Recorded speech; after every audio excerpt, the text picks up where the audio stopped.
Hiwalay na po talaga si Daniel Padilla at si Catherine Bernardo. Umami na po si Carla Estrada sa isa niyang kaibigan na wala na, tapos na. Sinagot ni Carla Estrada ang pasabog ni Christy Fermin, na hiwalay na sina Catherine Bernardo at Daniel Padilla, at nanggaling pa mismo sa bibig niya ang balita. Sa kanyang Facebook page ibinahagi ni Carla ang isang artikulo tungkol dito at nilagyan niya ng caption na ito po ay walang katotohanan. Kailanman ay hindi ko pang hihimasukan o pangungunahan ang personal na buhay ng mga anak ko. Sa Showbiz Now na, kinumpirma ni Christy Fermin na hiwalay na sina Daniel at Catherine. Ayon kay Christy, mismong ina ni Daniel na si Carla Estrada ang nagkumpirma nito sa isa sa kanyang kaibigan. Kami po maninindigan kaming tatlo na hiwalay na po talaga si Daniel Padilla at Catherine Bernardo. Umamin na po si Carla Estrada sa isa niyang kaibigan, na wala na.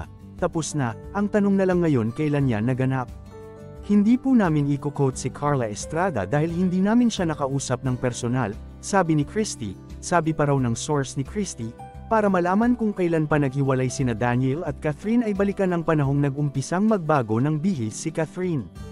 Ang sabi ng aking source, bilangin nyo ang panahon na si Catherine ay ibang-iba na ng gayak, nagpapakita na ng skin, ito ay bago pa yung movie nila ni Dali De Leon.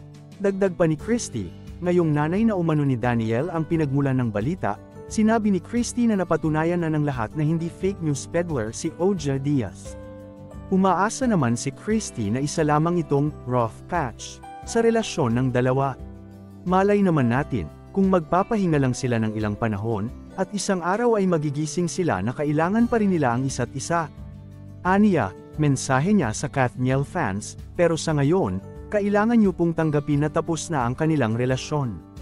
Ang kanilang love team nandyan pa rin, pero yung puntong personal, tapos na yun. May hirit din ng ilang netizens kay Carla, kung ano ang hindi totoo, yung hiwalay na ba daw ang Kathniel? Or yung siya ang nag-ice split na hiwalay na ang dalawa?